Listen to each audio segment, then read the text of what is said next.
વર્ષોના બાદ આરબ ઇસ્લામિક શિખર સંમેલનનો પ્રારંભ.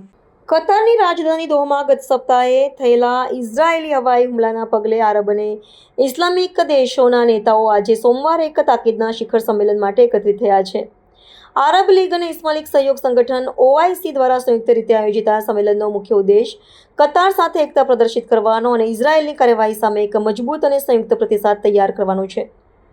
ગત મંગળવારે ઇઝરાયેલે દોહામાં હમાસના નેતાઓને નિશાન બનાવીને હવાઈ હુમલો કર્યો હતો, જેમાં હમાસના 5 સભ્યો અને એક કતારી સુરક્ષા અધિકારીનું મૃત્યુ થયું હતું. આ હુમલાની આરબ અને ઇસ્લામિક જગતમાં તીવ્ર પ્રતિક્રિયા આવી છે. કતારના પ્રધાનમંત્રી અને વિદેશ મંત્રી શેખ મોહમ્મદ બિન અબ્દુલ રહેમાન અલ થાનીએ આ હુમલાને બર્બર અને રાજ્ય પ્રેરિત આતંકવાદ ગણાવ્યો હતો. રવિવારે આ દેશોના વિદેશ મંત્રીઓની એક પ્રારંભિક બેઠક યોજાઈ હતી, જેમાં સંયુક્ત ઠરાવનો મુસદ્દો તૈયાર કરવામાં આવ્યો હતો. આ શિખર સંમેલનનું મહત્વ એ છે કે તે માત્ર નિવેદનો પૂરતું મર્યાદિત ન રહેતા ઇઝરાયેલ વિરુદ્ધ નક્કર પગલાં લેવા પર ભાર મૂકી રહ્યું છે.